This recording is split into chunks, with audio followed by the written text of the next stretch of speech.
By the way, should I be starting my makeup now? Oh, good. Okay. I cannot wait to start my makeup, just so you know.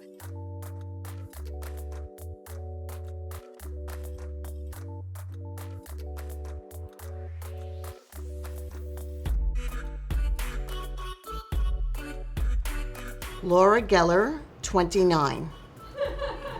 Oh, sorry. Laura Geller, 63. Laura, how old were you when you started your brand? Late 30s. I started my brand, officially started in 1997, but I have been at it long before that, but officially started my own cosmetic line in 1997. What was it about makeup that appealed to you? I have to tell you, it's so funny. Having done makeup for television, for film, for theater, what I started to realize was that when I worked on real people that were not in the movies, not on television, and I saw the satisfaction they got from when I made them up, when I got that feeling of like, wow, this is euphoric, like they are enjoying this, they learned how to do their makeup, is when I said, you know what? This is something I need to parlay where I teach it and then they can recreate it. And in order to do that, I need to put my own line together, because almost always people would say, can I buy the product? And I'd be like, no, I'm just making you up. And so, yeah, that's how it sort of came together. It was just such a high for me. Can you tell me about the transformation that happens with makeup as it relates to how we transform as we age? Well, I will tell you, having been a makeup artist since, 18 years old, I can tell you how I've changed, but also how my clients have changed. And, just seeing things like the softening of the muscle tone, crazy stuff happens, like beside the lids getting softer and they're not as open and taut the way they used to be, the jawline getting softer, the chin looking fuller, and then you don't see as much delineation from the chin to the neckline. You don't see the contouring on your cheek as much. I think it's about sculpting.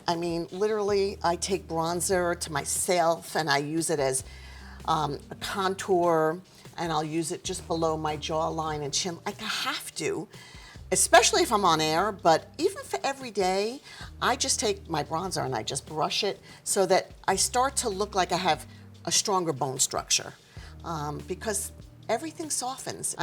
Everything. Your lips get fuller, you start growing hairs and parts of your chin that you never thought could possibly happen. Yep. It's just lovely. I think that's why I started this project, because I'm like, oh my God, I call my witch's hair. Yeah, well, I always say when you start to lose your brow hairs and you don't know where they went, they really come out of, they come here. They end up here, just so you know.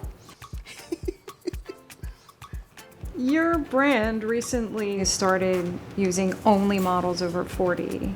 We know that, if you show somebody who's 25 or 19, let's face it, they look great, but they don't have the problems. They don't have the issues. They will, because I was 19 once. And so it was important to me to really feature the client and the person that really identifies not just to me as the brand founder, but also to my line. Everybody's trying to create a cosmetic line, and frankly, it's confusing. And so who do you look at? Do you look at an influencer who's 22 or 25 who's creating a makeup line, or do you look at somebody who has been doing makeup for a long time and understands the transitions we go through in every decade and every year? And I'd like to pride myself on the fact that that's who we are as a brand. I really get it, because I'm no different than anybody who has gone through a number of decades already.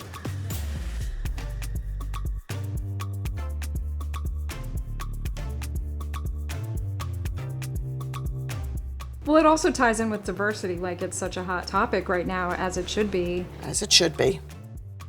And I think, when you see somebody that you can look to that is similar to yourself, whether it's an age or lifestyle or ethnicity. You know, sometimes you find something aspirational about it. Makeup is about, for me, it's not about like put on a lot of makeup. It's about enhancing what you have and getting yourself to a place of comfort where you feel like you can answer that door when that bell rings unexpectedly, or you know, you're going somewhere and you want to look the best you can, but you don't want to fuss. And that is what we really have always tried to do. And I think when you see somebody that looks like, I could do that, she looks like me, you know, or that's how I want to look, you know, at least it's nice to know you can get that information. I think that's really important.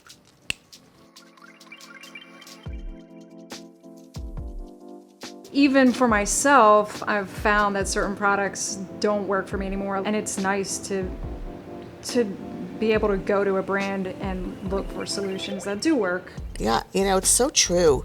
I have to tell you, you know, my whole life, I had acne, I had oily skin, and I never thought I'd get to that age where it became dry and wrinkled. And all of a sudden, you know, the powders just didn't make my skin look smoother. They were quick and easy, that's why I always loved them, but I needed my skin to look creamier, like dewier. And that was one of the things that was a tipping point for the line too, was that I discovered this technology out of Italy, which is the bake technology. I was putting on something before that I do to my face to get coverage quick, and it looked like powder, but the truth is it was a cream. And I gotta tell you, I got the coverage and the creaminess in 2 seconds. So to me, it's all about like, how much time can I shave down and look the best I can? That's like my mission.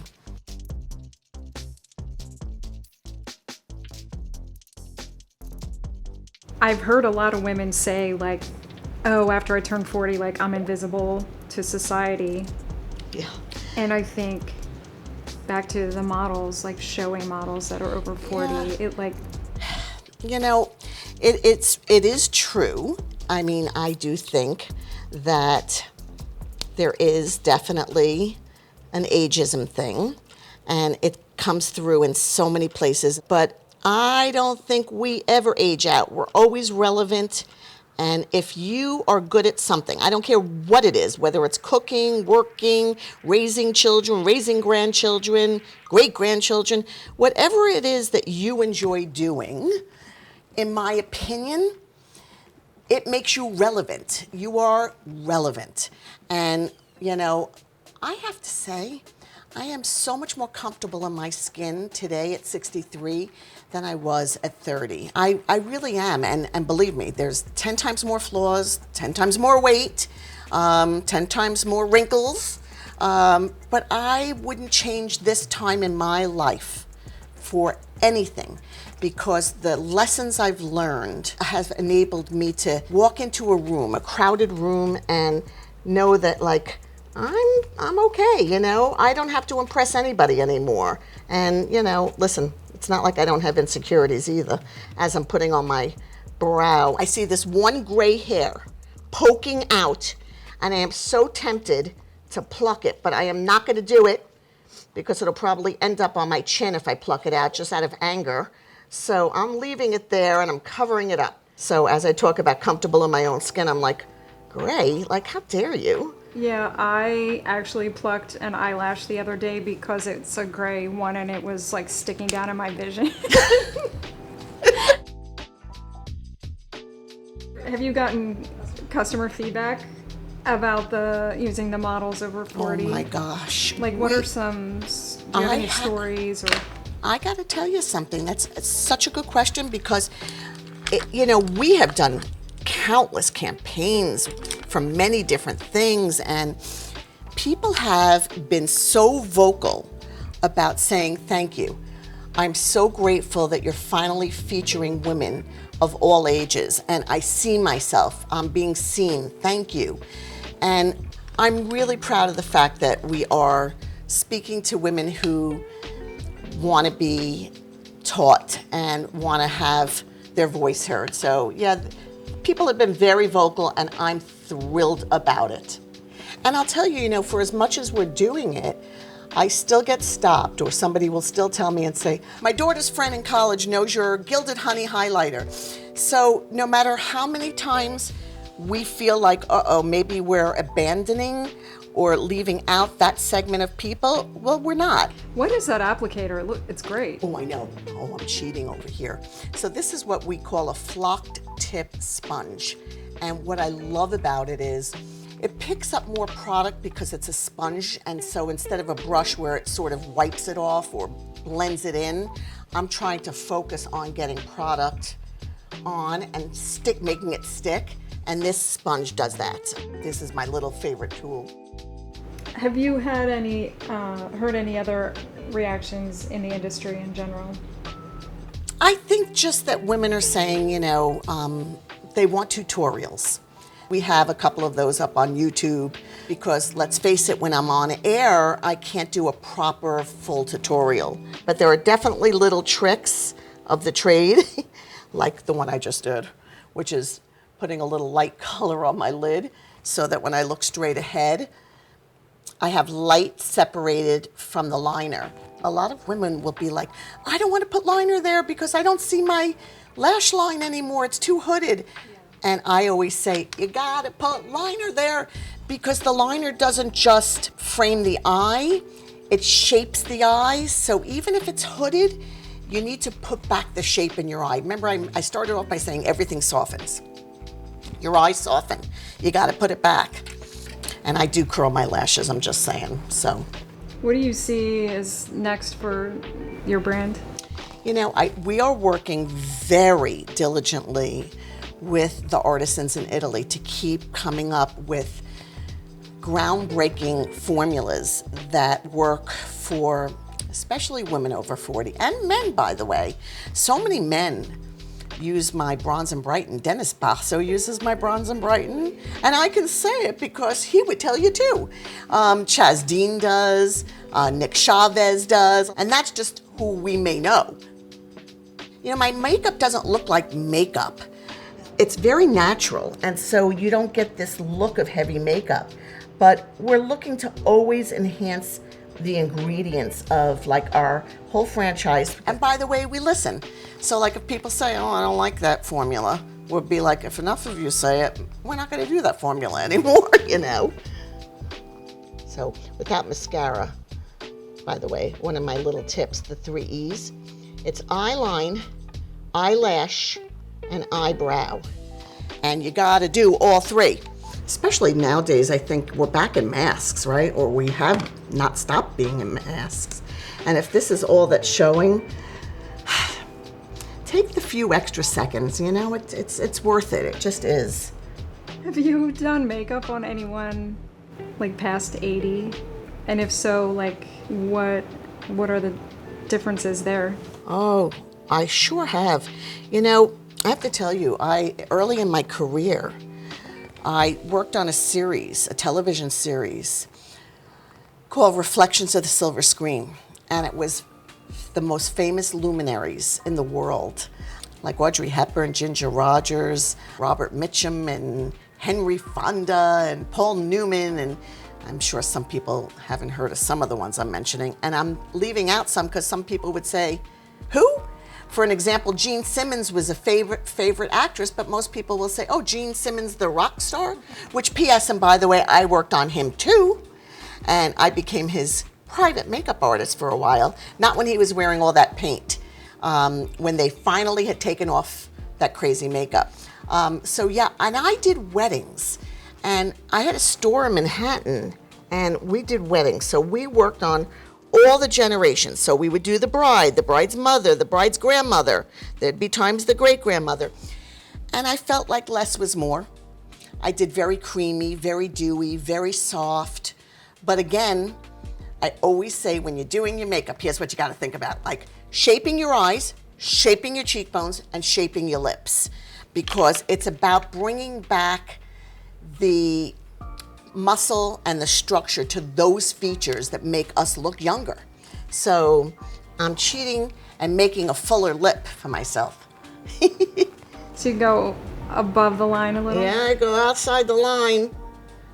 I go outside and on the lip a little bit. When you do those extra things and you take your time and they come out good, you're good for a long time. You're good for most of the day or night. So it's kind of worth it. You know, it's funny, I'm not doing makeup anymore. But when I had my store, that is what the store was about. It was private lessons. Oh. And by the way, when QVC came into my life in 1997, I remember a friend saying to me, wow, now instead of doing lessons one-on-one in a private little booth in your Upper East Side makeup studio, now you can do a makeup lesson on up to 100 million viewers. I was like, what? They were like, well, think about how many more people you're going to reach. So I was so grateful that I could really get my message to so many more people now. You know, sometimes somebody would come with a friend or their mother, and I would have to try to fit 3 chairs in this little room because everybody wanted to watch the trial for the makeup for the wedding, or, you know, how their friend was going to look for their first date, that they were going to meet somebody. But now I got to do it and teach it, and it was so much more fun. You know, and I often forget, you know, I studied theatrical and film makeup, but that was really about theater makeup and film makeup, but it was about the structure of a face. Like, it was like Anatomy 101. I was like, what did I just sign up for? I thought it was going to be a makeup course about, like, where do you put pink and purple? But it wasn't. It was the beginning of my career. And if it wasn't for that course, I have to tell you, I don't think that I would have been as much of an acclaimed makeup artist as I am. I really think that I was able to teach women things, not even realizing it, that they never would have thought of. And I feel like, you know, if I can impart one tip to somebody who maybe never wore makeup, or somebody who was wearing it and needed to know how to pivot a little bit because now they were older, you know, if I can express that and QVC gives me that platform, like, that's what it's all about for me. It really is. That's all I want. Are you done with your makeup? I'm done with my makeup. I mean, could I do more? Probably. But this is basically how I would go out. It's great. Thank you. I have 3 questions that I ask everyone. Okay. First question is, what was the last makeup tutorial you watched? The last makeup tutorial I watched was somebody who was covering our makeup, an influencer that was showing some of our products. But she had some of our products, and I was like, how is she going to use it? What is the most used product in your makeup kit? The most used product in my makeup kit is concealer. It's just something that, to me, the minute I put this on, I'm like, okay, now I can, like, talk to people. Now I can greet people, because it makes all the difference in the world. And question number 3, what beauty tip did you learn from a woman in your life? I'll be very honest, I didn't have anybody that really taught me beauty. Other than the schooling I had in TV and film and theater makeup. Blend, blend, blend. And I have a bonus question that I like to throw in. Okay. Tell me about a regrettable hair or makeup look that you once rocked. Ooh, it was a perm. Yeah. And it was, I may just have to show you the picture, but it was square across here, and then it was like perfectly permed around the whole perimeter of my head, and then I dyed it like a purplish color, like a deep purple. Scary 80s, probably very in style, but if I look back at it now, I'm like, what was I thinking? That was great.